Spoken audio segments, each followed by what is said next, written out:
जन्म पाली जिले के अखेराज सोनगरा की पुत्री एवं महाराणा उदय सिंह की महारानी जयवंत कमर की कोख से विक्रम संवत 1597 में अर्थात 9 मई 1540 को बाल्यकाल चित्तौड़गढ़ में गुजरा। सन 1567 में अकबर ने जब चित्तौड़गढ़ पर आक्रमण किया तो मेवाड़ के प्रमुख सरदारों और सेना नायकों के आग्रह पर महाराणा उदय सिंह ने चित्तौड़गढ़ छोड़ दिया। अपने देश, कुल, गौरव और मातृभूमि की मर्यादा के लिए प्राण न्योछावर करने वाले योद्धाओं और ललनाओं से प्रताप ने न केवल सीख ली बल्कि ये घटना उनके जीवन का आधार बन गई। फरवरी 1572 को महाराणा उदय सिंह का देहांत हुआ। प्रताप की ज्येष्ठता और योग्यता को ध्यान में रखते हुए सरदारों ने उनको राजगद्दी पर आसीन किया। होली के दिन उनका गोविंदा में राज तिलक हुआ। उस समय तक लगभग सभी राजाओं ने अकबर की अधीनता स्वीकार कर ली थी।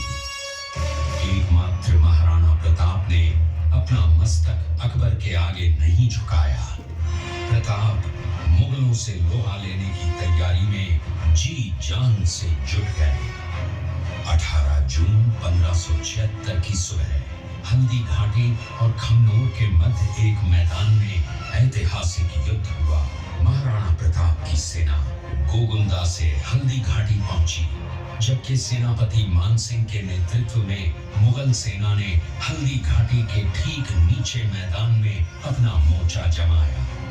मुगल सेना के हरावल दस्ते द्वारा घाटी में घुसपैठ करने के प्रयास की प्रतिक्रिया स्वरूप महाराणा प्रताप की सेना मुगलों पर टूट पड़ी। प्रताप के हरावल सैन्य दलों का नेतृत्व पठान हाकिम हासूर कर रहे थे।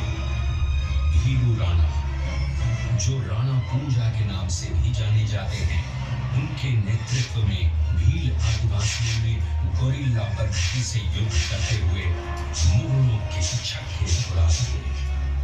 देखते ही देखते शाही सेना में खलबली मच गई। रक्त तलाई, घोड़ों की टापों, हाथियों की चिंगारों और तलवारों की झंकारों से गूंज उठी। चारों तरफ हाहाकार मच गया। युद्ध का घटनाक्रम अचानक उस समय बदल गया जब प्रताप ने अपने घोड़े चेतक को एड़ लगाकर मानसिंह के हाथी पर चढ़ा दिया और उस पर भाले से भरपूर वार किया। मानसिंह हौदे में दुबक गया। हाथी से उतरते समय चेतक की एक टांग कट गई। इस स्थिति को भांपकर महाराणा प्रताप के हमशक्ल सेनापति झालामान ने महाराणा प्रताप से आज्ञा लेकर उनका राजमुकुट धारण किया। मुगल सेना झालामान को महाराणा प्रताप समझकर उन पर टूट पड़ी और झालामान शहीद हो गए। उधर चेतक ने अपने स्वामी को 5 किलोमीटर तक 3 टांगों पर ही लेकर एक बरसाती नाले को पार किया। उसके पश्चात उसके प्राण पखेरु उड़ गए। इस युद्ध से महाराणा प्रताप के मन पर गहरा प्रभाव पड़ा। परिणाम स्वरूप उन्होंने मुगलों पर विजय प्राप्त करने तक राजसी ठाट बाट छोड़ने और पत्तों पर भोजन करने का प्रण लिया, जिसे उन्होंने जीवन भर निभाया। महाराणा प्रताप ने अपना सैन्य बल बढ़ाकर सर्वप्रथम अरावली पर्वत की घाटियों में बसे दिवेर पर चढ़ाई कर विजय प्राप्त की।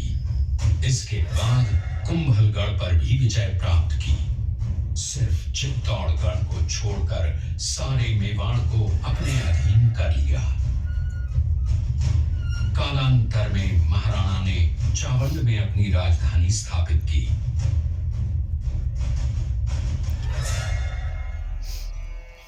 19 जनवरी 1597 को राणा प्रताप ने मात्र 57 वर्ष की आयु में इस संसार से प्रयाण किया। मुगलों को हार गए। नहीं, ये मतलब ऐसे मर गए थे। हल्दी घाटी का युद्ध एक सांप्रदायिक युद्ध न होकर आत्मसम्मान, मातृभूमि की स्वतंत्रता व स्वाधीनता का संघर्ष था। इसका प्रमाण ये है कि जहां पर अकबर की सेना के सेनापति जयपुर के राजा मानसिंह थे, वहीं पर महाराणा प्रताप की सेना के सेनापति काबुल के हाकिम खासूर थे। महाराणा प्रताप स्वतंत्रता की वेदी पर एक ऐसा अंगारा था जो आत्मसम्मान व देश गौरव के लिए दिन रात जलता रहा, धधकता रहा और अंत में बुझकर भी उसने देश में ऐसा लौह भर दिया जिसकी प्रखर किरणों ने भारत माता को गुलामी की जंजीरों से मुक्त कराने के लिए सदा प्रेरित किया।